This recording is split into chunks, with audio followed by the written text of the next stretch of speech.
executives, and even the next door store owner, showcasing Igbo greatness to the world. I started always obsessed with books ever since I was a child. The stress of always converting naira to dollar and... An incompetent means an incompetent person.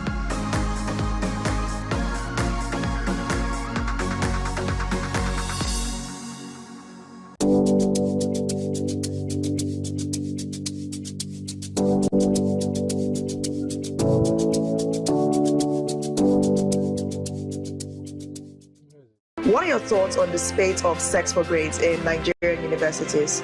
This very issue of owing salary should be criminalized. How can they amplify their voices? People don't have evidence. You want to get to know about it? Have to stay tuned right here on Afia Morning Show to get the pulse and the feel of that.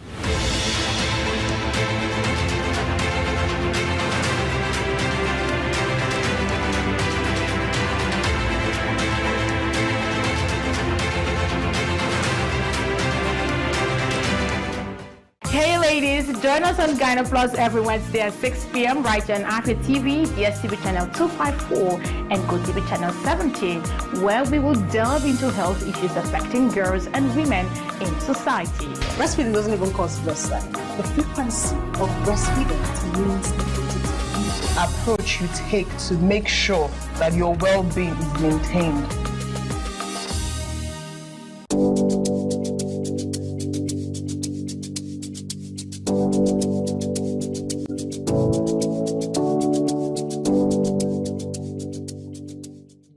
Welcome to the latest and most amazing show upon your ladies and gentlemen. Welcome to Lunch Break. You don't sing along. I did single. For real. You're not a backup singer. I'm saying do that.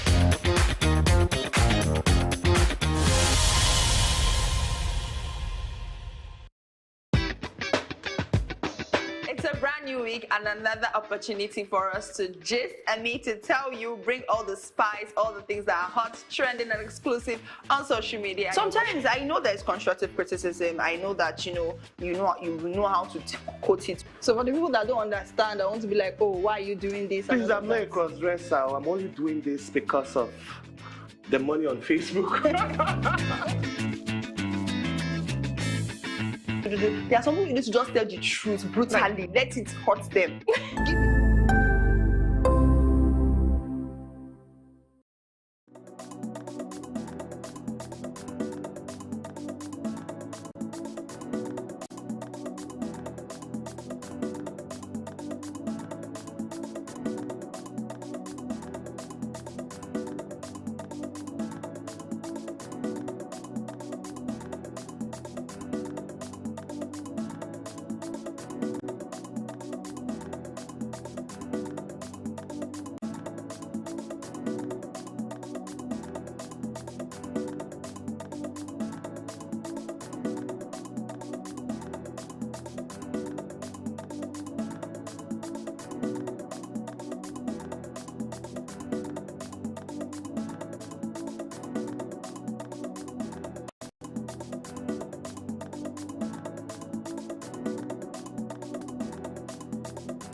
Top of the morning to you. It's Tuesday, the first day of October 2024. Permit me to say, well, Happy Independence Day to you, Nigeria. Welcome to the Afia Business Morning.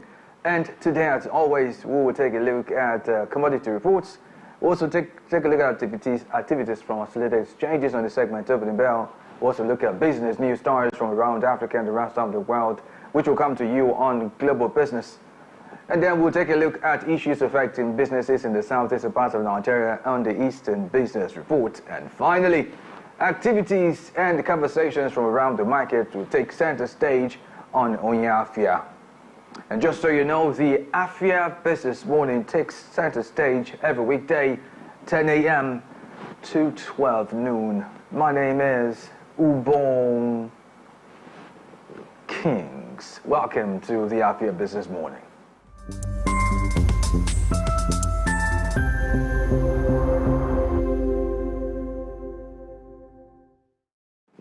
Trading on the floors of the Nigerian exchange is open today. The exchange in London opened an hour ago. The New York Stock Exchange is yet to open, while in China, opening bells went off at 2 a.m. local time. We'll be looking at all of that, but just before we jump into opening bell, I will bring you up to speed on a lot of activities happening around us with reference to stories from the business world right after this timeout. Please stay.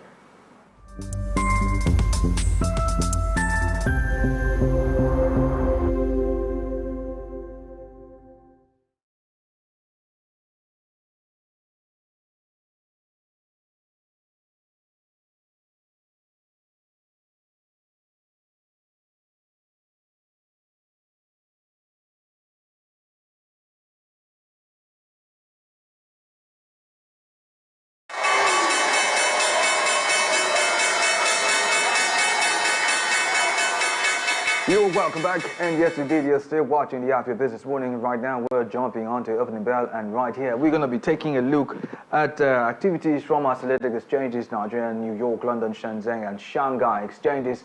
Also take a look at how commodities are faring in the open market. But first we're going to be taking a quick look at some business news stories making the rounds all over the world. We're starting off from the global economy, where it's reported that ByteDance is turning to Huawei chips to train its AI module. TikTok's Chinese parent ByteDance plans to develop an artificial intelligence AI module trained primarily with chips from compatriot Huawei Technologies since the US in 2022 began curbing the exports of advanced artificial intelligence chips, turning the social media giant homeward in search of those chips. And away from that, still from the global economy, BYD incidentally is it's in the hot seat, if you may, because it's reported that BYD is recalling top-selling EVs due to steering problem. BYD, a Chinese multinational company operating in the automotive industry, is said to be recalling nearly 97,000 electric vehicles manufactured in China between November 2022 and December 2023 due to a manufacturing fault involving a steering control unit that could lead to fire risks. The company is asking its dealers to install a physical fix in the recalled cars. We'll bring you details of these stories and more on the global business, and away from that, we'll be jumping right to the floors of our featured exchanges. Now, like I say, charity begins at home, so we'll start on the floors of the Nigerian Stock Exchange this morning, where the NGX all shares on yesterday closed on the high, rising by 0.10% to close at 98,558.81 points. We'll take a quick break, and when we return, we'll be taking a look at other activities from other selected exchanges, like the New York Stock Exchange, the London Stock Exchange, the Shenzhen and Shanghai exchanges, the Afia Business Morning, and indeed opening bell. We'll be right back. Please stay.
You're welcome back to the Afia Business Morning, and you are watching Open the Bell. We're going straight to the floors of our featured exchanges, starting off on the floors of the New York Stock Exchange, where, well, it's reportedly mostly dips in index values across board. I'm interested to know that the likes of the only one value that goes up there is the NYC FANG TM Index, which is up at 0.07%.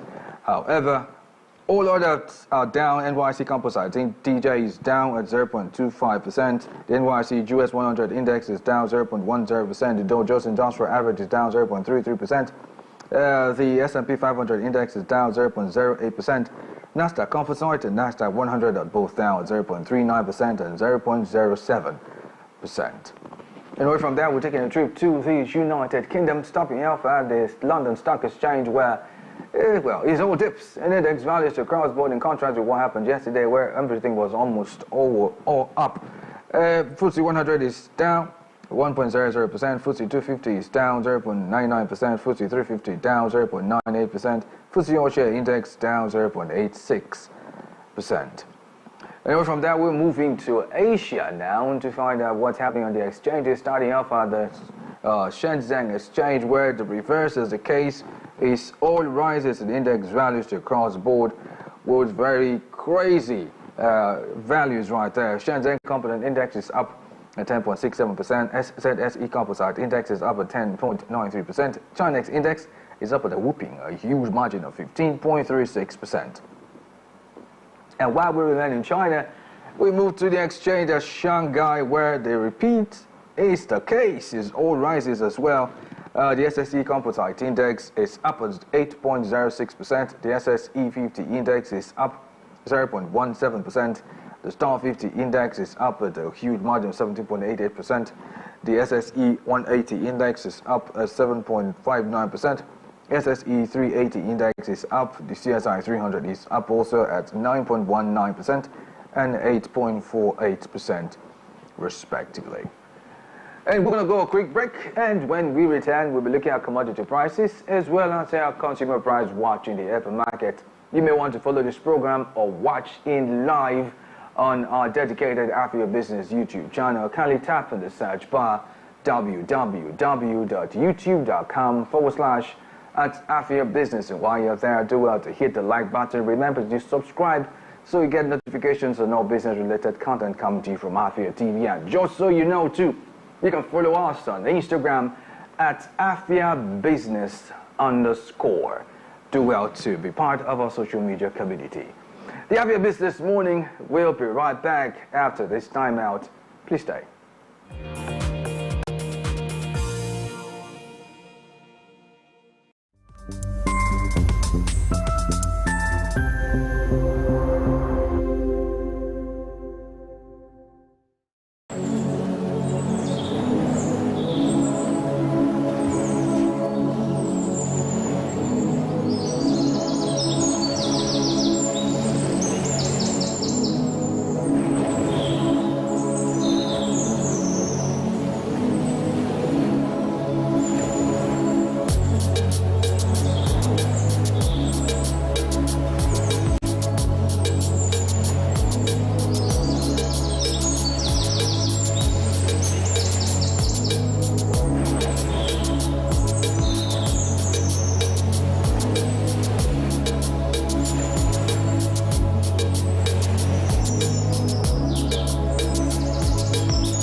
nickname is Ubon Kings.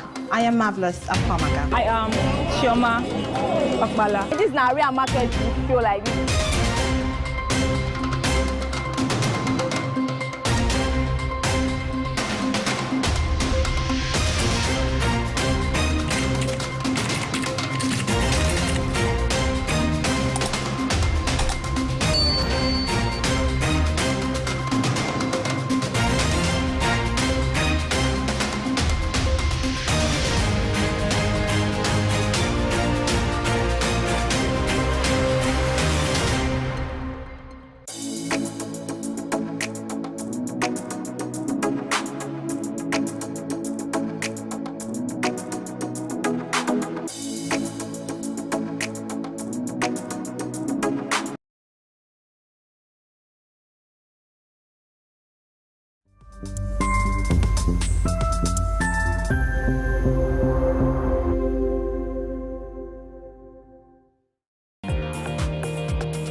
It's good to have you rejoin us. I am Ubon Kings. It's still the Afia Business Morning and you are watching Opening Bell right here on Afia TV. It's time to check in on commodity prices and we'd like to begin with precious metals, and incidentally today is a downward movement for gold and by all means all precious metals on the chart this morning. Gold is down at 0.96%, silver is down 1.82%. Platinum is down at 2.84%. Palladium is also down at 1.67%. Away from that, let's take a look at energy. This morning, energy is a mixture of rises and dips, but more of rises than dips in index values across the board. And incidentally, oil, Brent and oil bonylite are both down at 0.01% and 2.84% respectively. However, natural gas is up at 0.48%. Ethanol is up at 1.13%. Coal is also up at 0.63%. Brass River and Quiber are both up at 1.67% respectively. Away from that, let's take a look at industrial metals. Now, industrial metals is a mixture of rises and dips with more rises again in index values across the board, with lead and copper being the only commodities that are down at 1.10% and 0.99% respectively. However, aluminum is up at 1.35%, iron ore is up at 0.47%, nickel, zinc and tin are all up at 0.62%, 0.23% and 0.10% respectively. You're still watching the Afia Business Morning. This indeed is Opening Bell. If you want to follow this program, join in on the conversations and watch live on our dedicated Afia Business YouTube channel. Kindly type in the search bar www.youtube.com/Afia Business. While you're there, do hit the like button and remember to subscribe so you get notifications on our business-related content coming to you from Afia TV. And just so you know, we are available on Instagram at Afia Business _ Do to follow us there and join our social media community. Up next, we'll be taking a look at the hikes in prices of food commodities in the airport market, as well as hikes in fuel prices. And on that note, I'll see you tomorrow on the Opening Bell when the exchanges reopen for trading. The Afia Business Morning will be right back. And just so you know, coming up next will be, after this time out, would be the segment Global Business. My name is Ubon Kings. Stay tuned.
games wherever you are on Showmax Premier League. Available now on Showmax.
My name is Ubong Kings.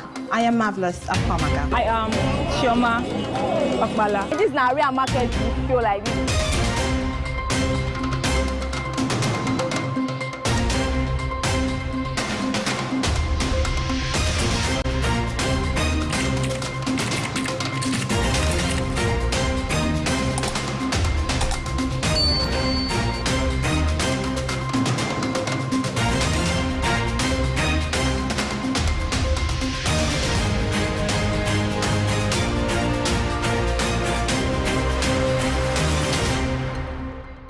Introducing Obuzo. Afia TV's early Christmas gift to businesses in Southeast Nigeria. With Obuzo, Afia TV is empowering local entrepreneurs with 1 billion naira advertising grant, helping you reach a global audience on DSTV, GoTV, and Afia Radio. For more information, visit www.afiatv.net/Obuzo or visit the SME Center in your state. Obuzo, catalyzing economic growth in Southeast Nigeria.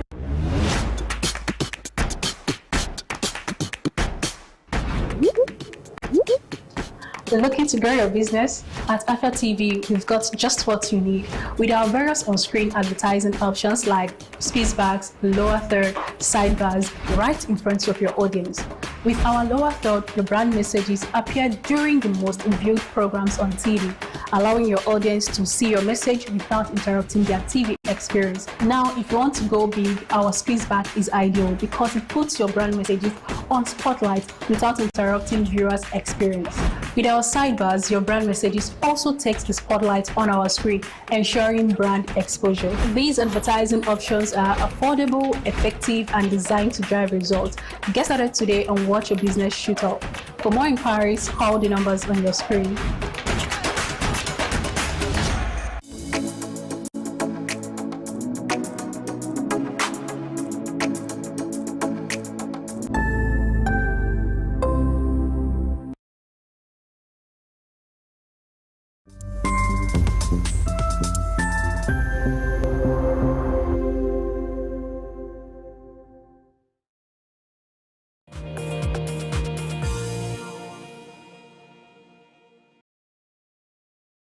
Thank you for rejoining me on the Afia Business Morning. Welcome to Global Business, and we will be taking a look at business news stories around the continent of Africa and indeed the rest of the world. My name is Ubong Kings. Here are the headlines we're tracking at the moment, and we're starting off from the world of tech, where it's reported that ByteDance turns to Huawei chips to train its artificial intelligence module. Also from the global scene, and from the world of electric vehicles, BYD recalls top-selling EVs due to steering problem. And away from that, China fines 3 ships $9.8 million for false marketing. We'll bring you details of the stories and more right after this break. Stay tuned.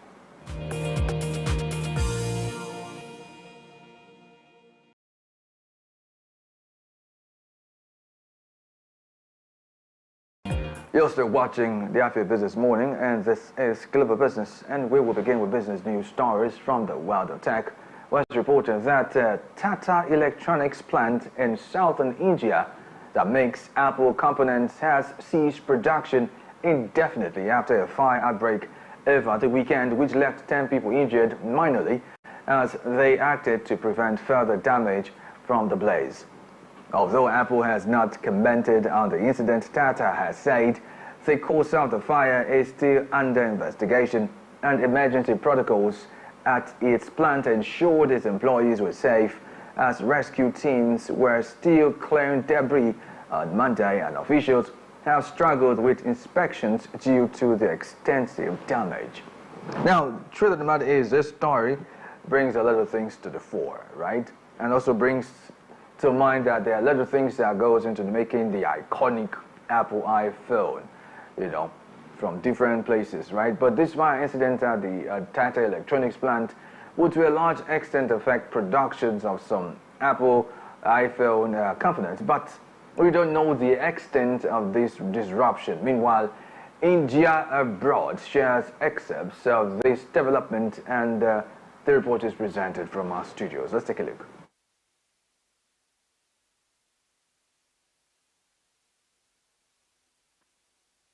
India said Sunday it will conduct a forensic investigation of the cause of a major fire at a plant making iPhone parts. The blaze broke out over the weekend at a Tata Electronics factory in Tamil Nadu state. It left at least 10 workers needing medical treatment, with 2 hospitalized. An official says the fire began in an area used to store chemicals, and it's just the latest in a series of incidents at Apple suppliers in India. The tech giant has been moving production there in a bid to lessen its reliance on China. Apple also sees India as a big growth market for its products. Production of parts was halted by the blaze and was not expected to resume on Monday. It wasn't clear if the fire affected surrounding buildings, one of which is due to host an iPhone assembly line by year-end. A local official says the fire is now completely out and the output of fumes has stopped. There was no immediate comment on the latest reports from Apple or Tata, but the Indian firm has previously said it is investigating what happened and would take steps to safeguard employees. Still on more business news stories from the world of tech, is reported also that TikTok's Chinese parent ByteDance plans to develop an artificial intelligence AI module trained primarily with chips from compatriot Huawei Technologies, since the US in 2022 began cutting the exports of advanced artificial intelligence chips, turning the social media giant homeward in search of chips.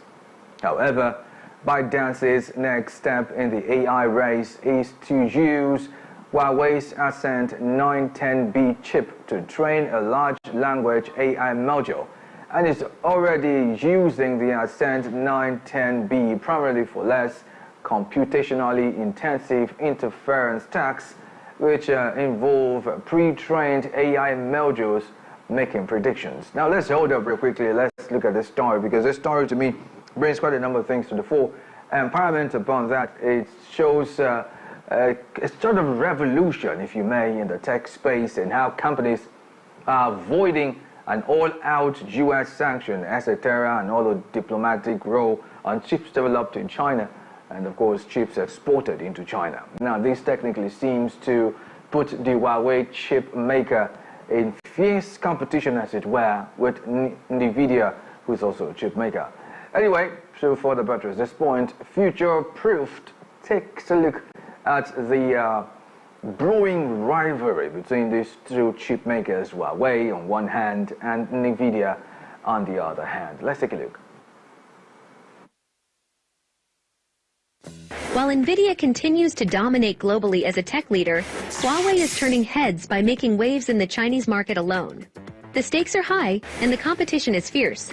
NVIDIA's technology, particularly their CUDA platform, transformed GPUs from mere graphics processors into computational powerhouses, driving advancements in AI, deep learning, and data science.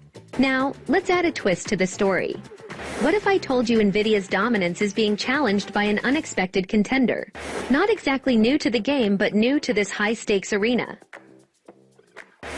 The Ascend 910C, Huawei's latest processor, is not just another chip. It's a statement.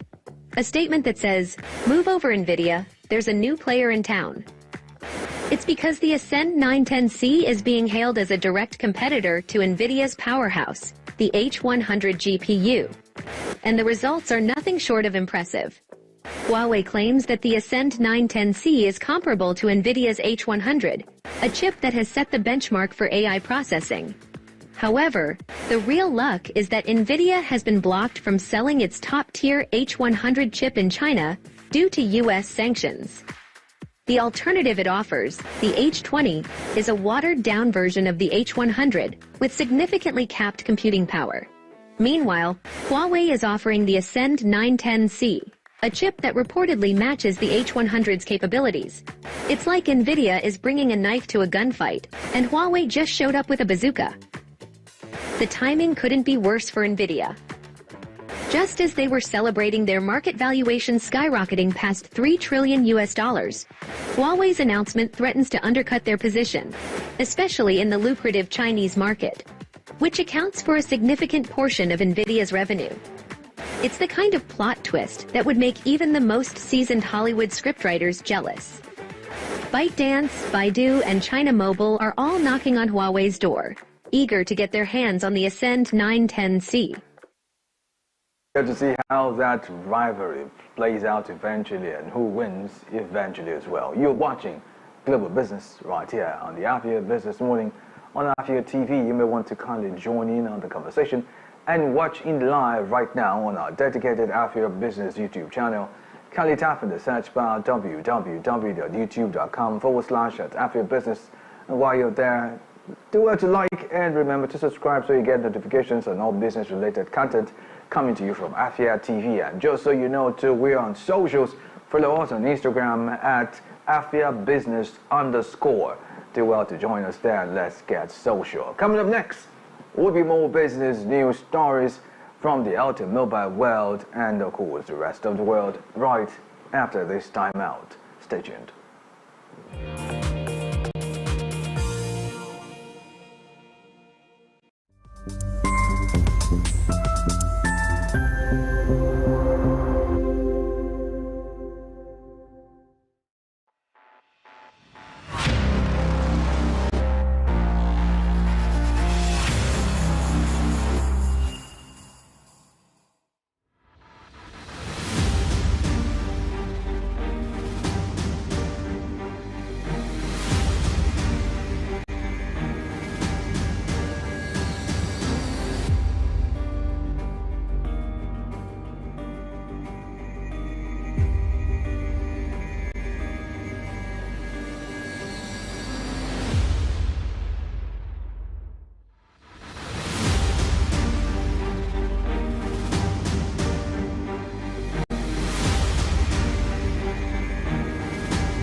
You're welcome back to the Global Business right here on the Afia Business Morning, and we're moving on to other stories making the rounds real quickly. And we move into the world of automobile, where it's reported that BYD, which happens to be a Chinese multinational company operating in the automotive space and industry, is said to be recalling nearly 97,000 electric vehicles manufactured in China between November 2022 and December 2023 due to a manufacturing fault involving a steering control unit that led to fire risks, as the company is to ask its dealers to install a physical fix in the recalled cars. Furthermore, according to a statement from the State Administration for Market Regulation (SAMR), Delphine and Yuan Plus, which was BYD's two top-selling models in 2023, and in total accounted for 26% of its 3 million cars sold in the year, according to data from China Association of Automobile Manufacturers, is said to be recalled as well. Now, this particular story brings quite a number of things to the fore. You know, I know quite a number of people are of the opinion that, okay, finally, Chinese vehicles, EVs, are in the mix. But then, don't forget also, the likes of BMW also suffered the same thing. Quite a number of other vehicles, Ford, another one. And then this is clearly an issue, yes, indeed, by all means. But it may also interest you to know that as at a year ago, something happened that was reported on mainstream media, which pretty much quite a number of us were not aware of. And interestingly, someone in the person of Auto K took out the time to look at a certain issue that had to do with, you know, the BYD brand. Now we're talking steering issue, but then it had to do with something with the combustion, which caused some of the cars to literally catch up in flames. Let's take a look at that report real quickly. In recent times, there have been videos circulating on the internet showing BYD cars catching fire, causing concern among car enthusiasts and potential buyers. These videos, often presented by YouTubers with little knowledge of the products they showcase, have sparked speculations and misinformation. However, it is essential to clarify that the issue does not lie with BYD's electric cars, as some might assume. Instead, recent surveys have revealed that certain BYD cars in China are facing significant problems. The root cause of these problems is not related to the batteries. Rather, it is associated with the fuel system. An independent Chinese website called 12365auto.com, which has no affiliation with any car manufacturer, tracks customers' complaints and provides valuable insights into the matter. This website listed BYD's Song Plus plug-in hybrid as the most problematic car in China at the time, with 1,182 reported issues in just 1 month. Other BYD models, such as the Tang plug-in hybrid and the BYD Seal EV, also made it to the top 10 of the most complained about cars in China. The problems with BYD's plug-in hybrids seem to revolve around issues with the hybrid mode switch, pricing, and fuel tanks. Some customers reported the vehicle suddenly switching to internal combustion mode without their command when running in electric mode. BYD has addressed this in their vehicle manuals, stating that atmospheric tanks need to be cleansed by starting the internal combustion engine mode to prevent air pollution.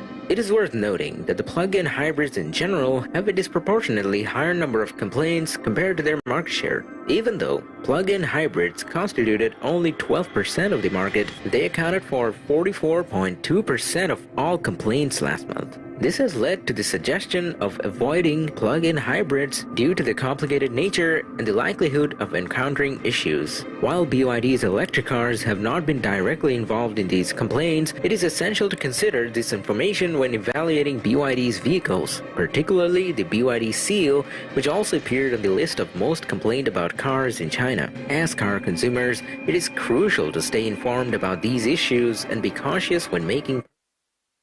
Well, in an attempt to end this bulletin, let's still bring you a story about China, where it's reported China has fined 3-ship group, an influencer agency, with a 69 million yuan penalty after the company founded by one of the country's top-earning influencers was accused of falsely marketing mainland-made mooncakes as made in Hong Kong, as the agency was ordered to suspend its live commerce operations, which sell products online through the live stream sessions.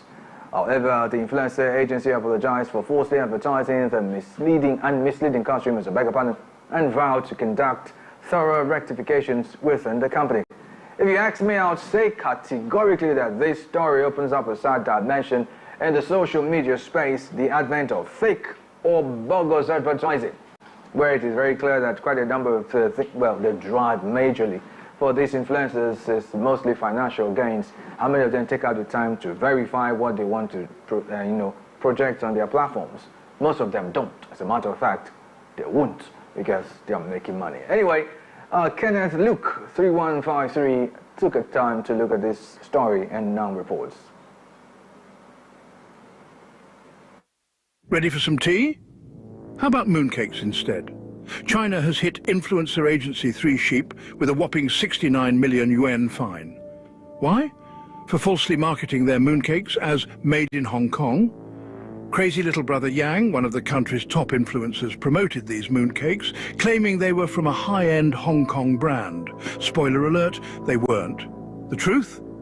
These mooncakes were made in mainland China by Guangzhou Meisun Food Company, not registered or sold in Hong Kong at all. And the deception doesn't stop there. Claims of raw, grain-fed beef were also exposed as seasoned cuts. The market regulator has halted 3 Sheep's live commerce operations and demanded a thorough rectification. The company has apologized and promised refunds plus compensation. This isn't the first e-commerce scandal. Remember Zinba's fake birds' nests, the live streaming sector?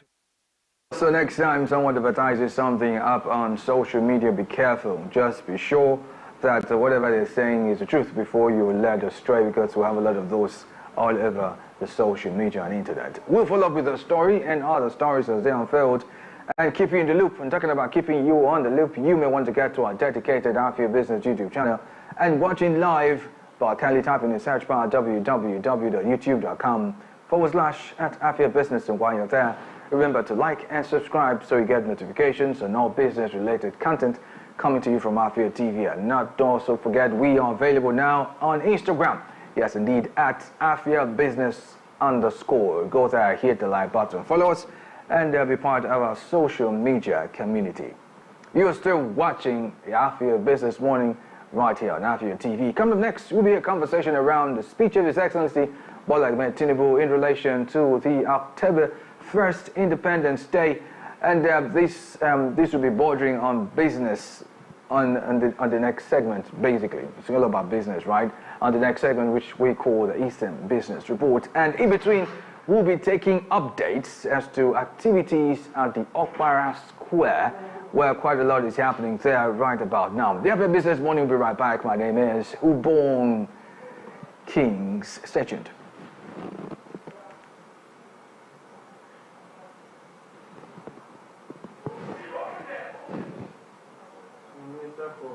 They have clean drinking water. Every day they receive a square meal lunch that is a balanced diet that is supplemented with harvest of eggs for now from their smart farm. They use robotics and artificial intelligence to design models of smart homes, remote security solutions, and the work that the students and teachers have done have attracted international recognition, support, and immense admiration. In July 2024, the Enugu Smart School graduated its first set of students who had completed Basic 9.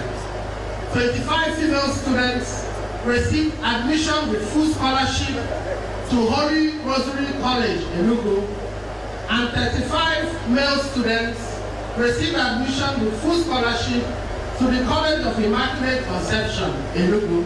Please, let's put our hands together for our governor. In the near future, graduates of Enugu Smart Schools will be transitioning into one of 17 smart senior secondary schools, one in each local government area. Or they may transition into one of 8 technical and vocational senior schools one in each federal constituency in Enugu State. And these projects have been launched. Please clap for His Excellency. Already, a new model of the Science, Technical and Vocational School is being established at the site of the current GTC, Enugu, and that project is moving by leaps and bounds every day. The excitement of the Enugu education reform is palpable and has drawn visitors from all over the world. They come to Enugu to observe the new possibilities of basic education, not only for Nigeria but for Africa as a continent.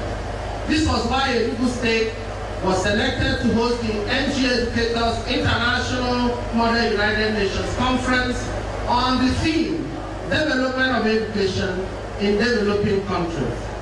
The 45 international diplomats who attended the NGI Imun Enugu 2024 passed what is known as the Enugu Declaration.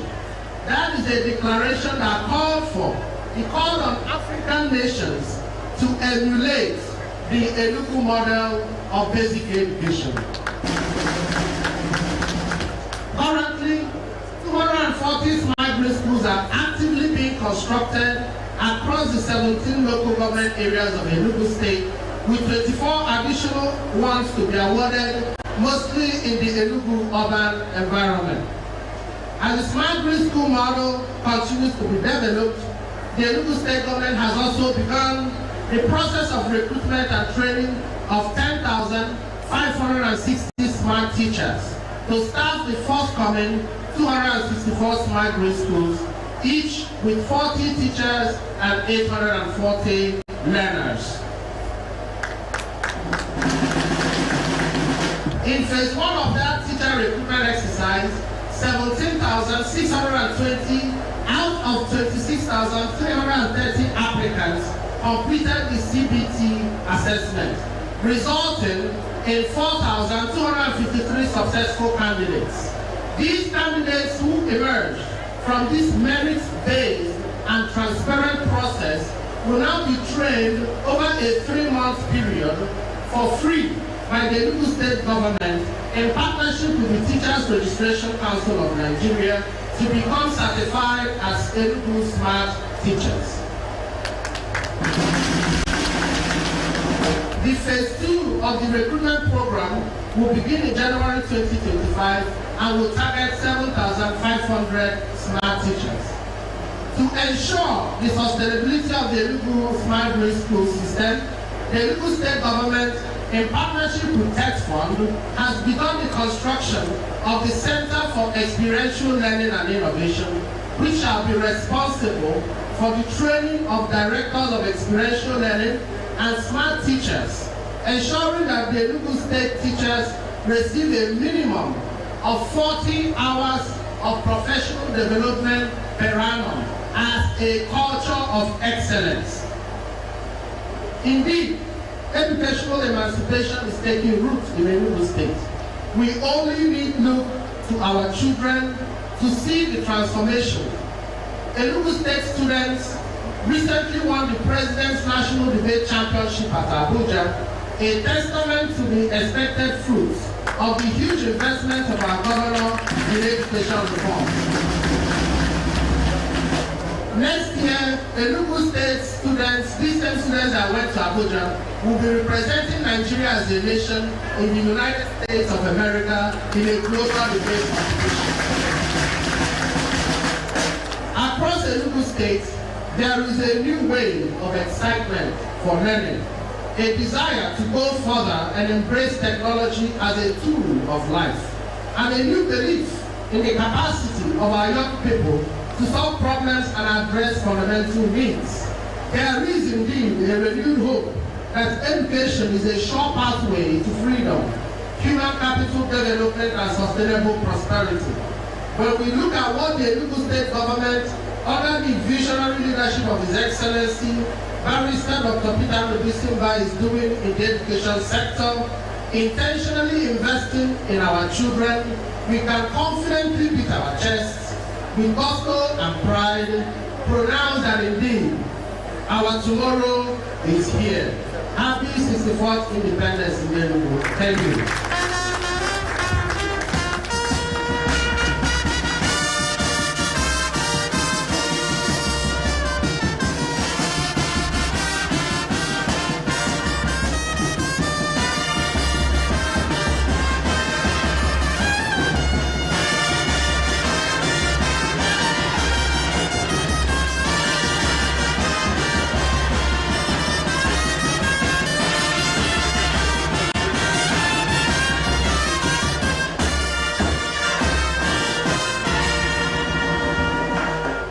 His Excellency, having welcomed us talking about the Honorable Commissioner for Education, we will now present cola nuts so that we will now eat it and be sure that we are welcome into his arena.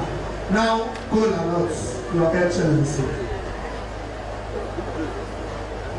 While welcoming the Honorable Commissioner for Children, Gender Development and Social Welfare, Honorable Bobby, you are welcome. The Chairman Civil Service Commission, Robert Odo, MNI, you are welcome.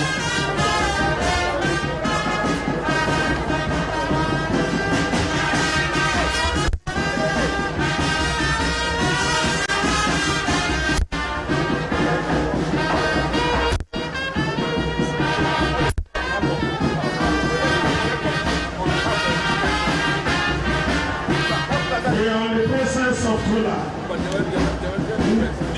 Igbos know that Oji Abe Alubeke, Ihoji na Nubu Igbo, and the Oji Ebidogo Njem. Oji Ebidogo Njem. Those activities right there at the Aquarium Square. And of course, this is in relation to the 64th independence of Nigeria. And yes, indeed, that's a huge thing happening here in Enugu State, Nigeria. We'll keep you updated as it unfolds. But meanwhile, I want to welcome you to the Eastern Business Report right here on the Afia Business Morning, which, of course, this particular segment is designed to bring you up to speed on business activities and policies which are affecting businesses and the economy of the southeastern region of Nigeria. It comes right after Global Business on the Afia Business Morning. And on today's edition of the Eastern Business Report, we will be looking at quite a number of issues bordering on business and economic review. Majorly, that's what we're going to be doing under the administration of Bola Ahmed Tinubu. Yes, we know it's the 64th year anniversary of Nigeria, but then again, you may try to know that Tinubu has assumed office with a big promise of a new hope for Nigerians during a time of unprecedented challenges for Africa's most populous country. This pledge left some citizens hopeful for improvements and others, well, skeptical about the new government's potential. But a significant spike in petrol prices had led to increased cost of goods and services nationwide, further reducing the disposable income for most citizens. And Tinubu's manifesto prioritized creating jobs, boosting local production of goods, investing in agriculture and public infrastructure, and enhancing national security. However, one barrister, Oladipo Kazeem Adebowale, believes that Tinubu's government has failed to meet these basic needs. Now, despite active policy making and reforms aimed at addressing Nigeria's multifaceted challenges, progress has been uneven. Economic recovery has been slow, with many Nigerians struggling with inflation and unemployment. Security challenges also still persist in several regions, and some argue that the pace of infrastructure development and anti-corruption efforts needs to be accelerated. All of this will form a basis of our conversation this morning on the Eastern Business Report. My name is Ubong Kings. Welcome.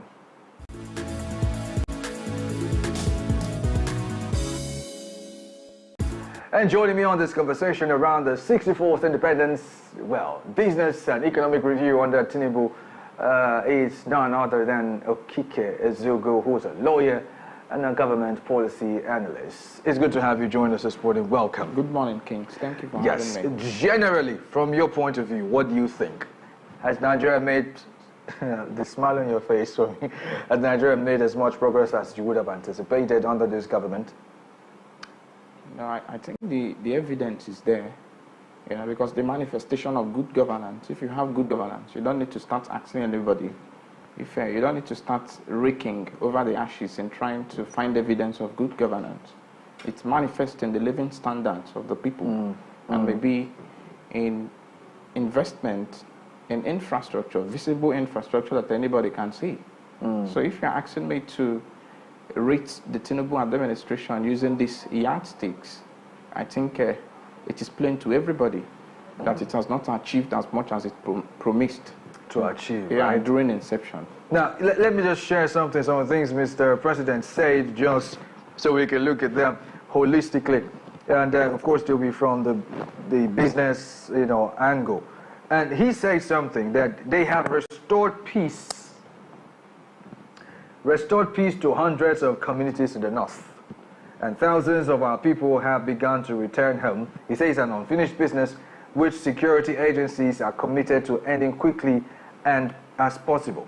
But the B part of that is the fact that they've been able, according to them, eliminate all threats of Boko Haram banditry, killing, banditry, kidnapping for ransom, and the scourge of all forms of violent extremism within 1 year.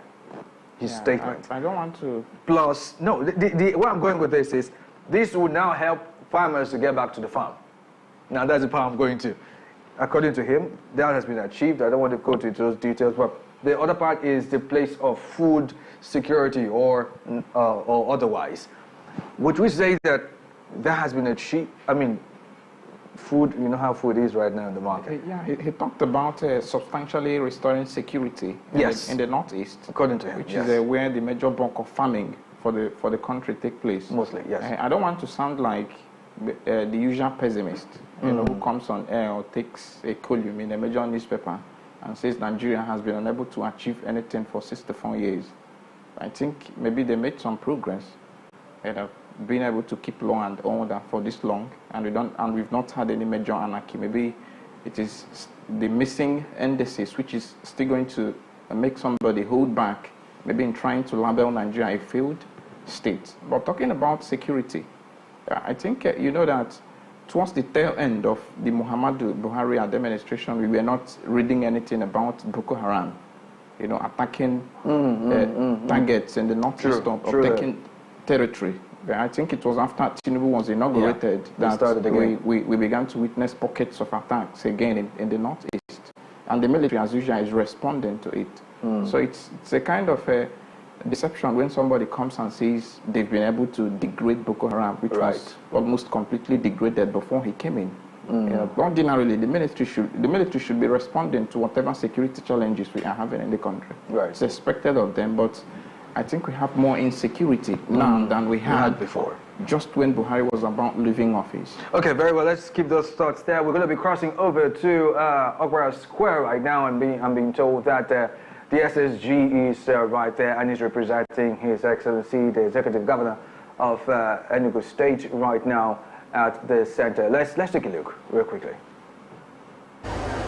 The Senior Special Assistant to His Excellency on Revenue, Adenike Okebu, the Chairman, Civil Service Commission, Robinson Odo, the Chairman of NSUBER, Professor Okibe Banko, the Chairman of PPSMB, Reverend Father Mbodile, the Chairman of STPSMB, Dr. Mrs. Ngene, Member 1 of NSUBER, Mrs. Aja Mwagego, stakeholders in education here present, school leaders and representatives, clergies and traditional heads here present, our dear jewels and leaders of tomorrow, our students, invited guests, gentlemen of the press, good afternoon. The occasion of Nigeria's independence anniversary is often a reminder of the sort of excitement that must have been left and felt during the eve and indeed the morning of our independence in 1960. Today we celebrate the 64th Independence Day anniversary of Nigeria. This day is testament to our resilience, unity, and ongoing progress as a nation. Hope and optimism are recurring themes of every independence anniversary. And few things stir up hope and optimism above the future that education does. It remains the most enduring legacy to bequeath to our youth. As we reflect on Nigeria's journey over the past 64 years, we must acknowledge the pivotal role Ndi Enugu have played in shaping the future of our great nation. Our state has consistently been a leader in the education space, with particular progress that we have made in significant areas of innovation and transformation. The achievements we have made under the guidance of His Excellency Dr. Peter Ndubisimba, the Governor of Enugu State, is both remarkable and deserving of recognition. Under the leadership of His Excellency Dr. Peter Ndubisimba, this administration has prioritized education and learning as a cornerstone of our strategic plans. We have committed a substantial 33% of the state budget to education, underscoring our dedication to human capital development. Our objective is to deploy education as a lever to spur economic growth within our state, drawing inspiration from successful models in cities worldwide, such as Oxford, Cambridge, Boston, and the rest of them. A pivotal educational initiative under the administration is the Smart Green School project, which aims to implement experiential learning. Our vision includes the establishment of 260 smart green schools aligned with the Sustainable Development Goals, positioning Enugu as a leader in delivering advanced and innovative educational infrastructure and services. The pilot school has been completed and several additional are currently in progress, all 240 of them throughout the state. These schools are designed to equip our learners with the skills needed to navigate the challenges of the fourth industrial revolution, with a curriculum that integrates science, technical, entrepreneurial, and vocational skills. In addition to offering cutting-edge technology, these schools are designed to be climate smart, making them well equipped to address the present challenges posed by climate change in our world.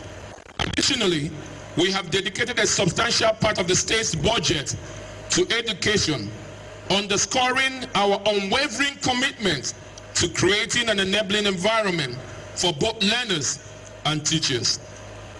We envision a future in which our youths are equipped with the 21st century digital skills, including artificial intelligence, virtual realities, and robotics, enabling them to compete efficiently, effectively in the global marketplace.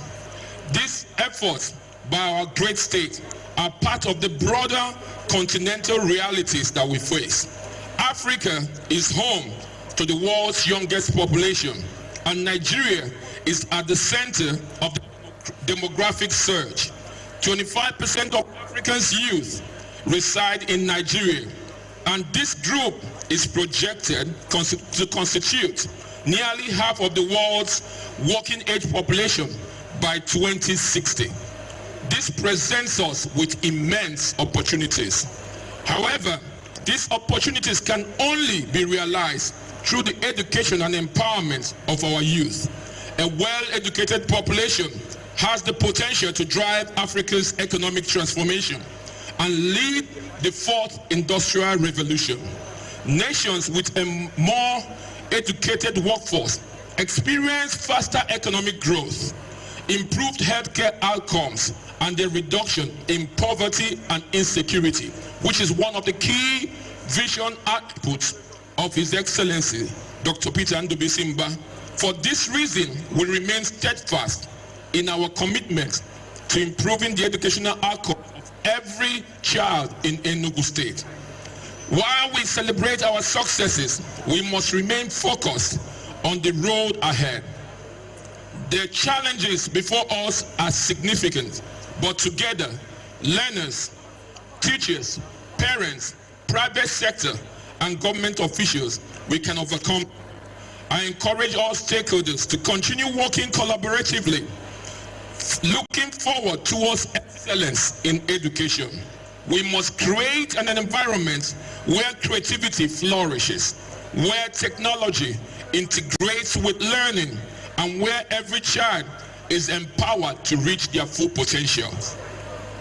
To our students, today is a reminder of how far we have come as a nation and the greatness that lies within us. Your education is the key to unlocking boundless opportunities. Stay focused, dream big, and work hard, for you are the future of Nigeria. Your commitment to learning today will shape the destiny of both our state and our nation. To our teachers, your role as the guardians of knowledge is invaluable. You are not merely educators, you are nation builders. Through your dedication, you are shaping the leaders, innovators, and problem solvers of tomorrow.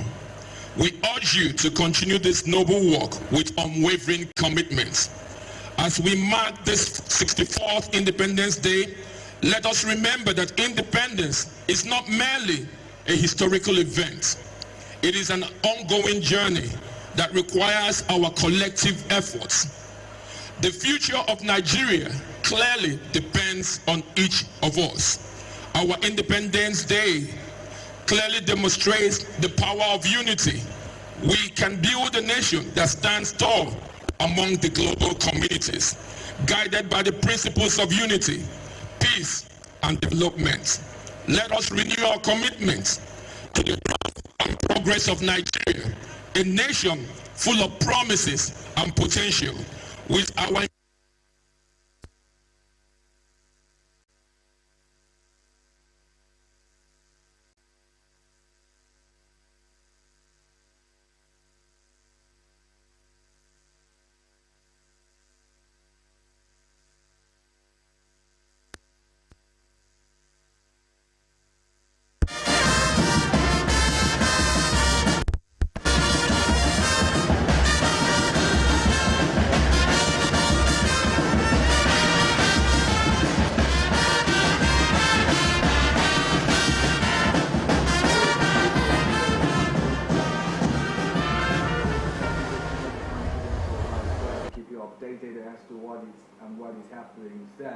But then again, as time progresses, we'll still get back there and bring you live updates from our square as to this year's independence anniversary celebration here in Enugu State.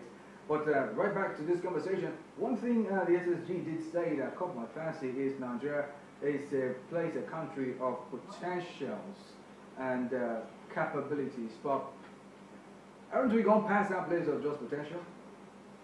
I mean, I see how my guest here with me, by the way. I see how with me my guest. And what do you think? Are we not past the place of potential? Are we not in the place where we are expected to actually achieve what we need to achieve?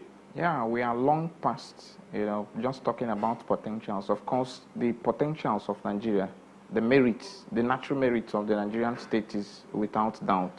We don't have natural disasters here, as we have in other countries in the world. We have beautiful climate, and we have rich oil deposit, almost the 7th largest oil producing country in the world. But what we've not been seeing is the manifestation of these potentials in the leadership of the country. So the problem we have is just leadership. It is not as if the potentials, the XSG was right when he talked about the fact that Nigeria is gifted. That is not in doubt. But there is no manifestation, as we can see. That's a real sad development, because the truth of the matter is, how would a country be this blessed and still and then right from the time that Nigeria became an independent country from the British in 1960, they've always talked about the potentials of the so-called giants of Africa. We've been talking about it, and we are here when the United Arab Emirates took development serious in the 70s and became one of the most advanced countries in the world just within a space of 3 decades. And we are 64 today, and we are still talking about potentials. So it is disappointing when repeatedly Independence Day celebration after Independence Day celebration, political leaders gather in public places and talk about the promises and potential of the Nigerian state, and at the end of everything, we have nothing to show for it. The Independence Day celebration that would hold in 2025, hopefully, you would still hear people talking about the boundless potentials of the Nigerian state. Is this a function of, well, I don't know how to put this because there's a lack of verbiage on my side, on my end, to put this in context, because it appears that we keep saying we have potentials. Okay, what are the mechanisms in place to make these potentials a reality? Have they been put? Are there policies to make these potentials, like in physics they used to teach us back in the day, so everything remains in a state of rest until it's acted upon by an external force. In other words, we just keep remaining potential.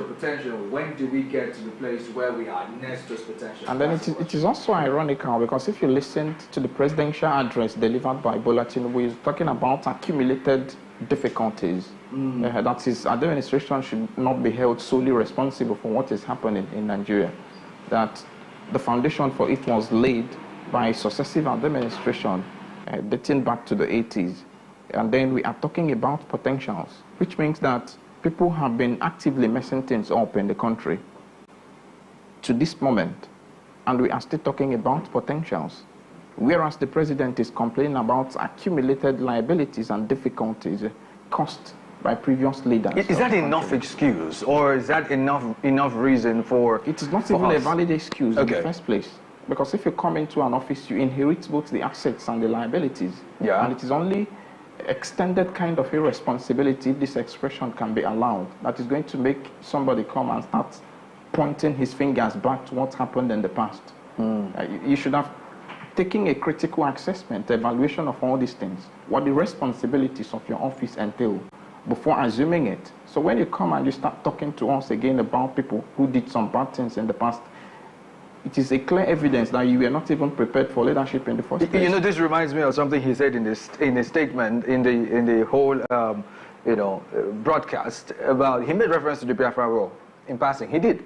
I mean, he used that as an excuse for where Nigeria has found itself, and amongst other things. But story for another day, basically. But do you see us going past this place economically in the next, say, maybe a few months, maybe 1 year, 2, 3? I don't. You know, we talked about how removing subsidies, have worked in some other places. But the problem with the Nigerian situation is that the peculiarity of the local circumstances, we are not taken into consideration before these policies were rolled out. So if the foundation is faulty, it is going to be difficult for it to be getting to a point and then everything starts shaping up to normal. So I don't see us getting out of it anytime soon, or even eventually. Okay, so we'll probably be in this quagmire for a pretty long time. Until something very chaotic and unfortunate happens. Because there is just an extent to which the masses can tolerate the kind of hardship that have been unleashed on them. We talked about that Nigeria is now ripe for major anarchy and revolution because of the economic hardship we are experiencing in the country. And it's unfortunate that year in and out people come to mount podiums and talk about potentials and make a lot of promises and just try to scratch what is happening on the surface without substantially addressing what is happening. Because what is happening in Nigeria is man-made. It is the function of policies, the function of government policies. And if the federal government is minded, they can roll back some of these policies and at least bring things up to normal. Yeah. So if we continue in this trajectory, I don't see things shaping up to normal. Okay, I think this is much I'm going to be taking. Thank you so much, Okike. I wish we had more time, but we don't. So sorry for all the here's and there's. Thank you so much for coming. It's a pleasure. Thank you for having me. All right, yes, in case you just joining in, I played host to Okike Zogu, who is a lawyer and a government policy analyst, and we pretty much looked at quite a number of things, and special reference to the business and economic review under Tinubu. And well, this will be the size of the package on the Eastern Business Report. Just so you know, you can join in on this conversation. Drop off a comment or two on our dedicated Afia Business YouTube channel.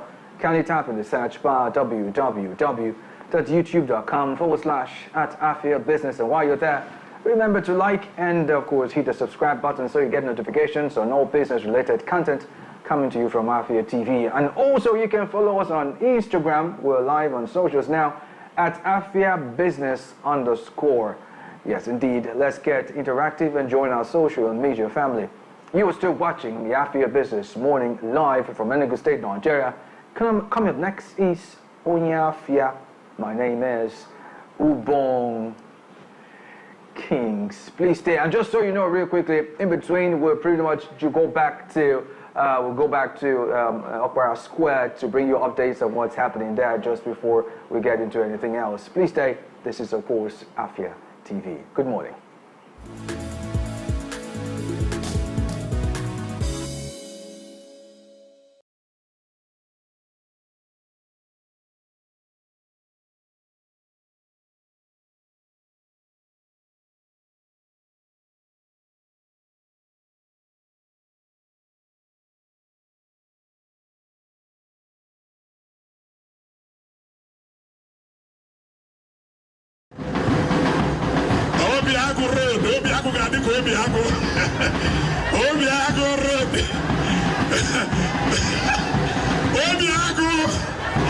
This is the real Obiagu for sure. In Doriva Primary School.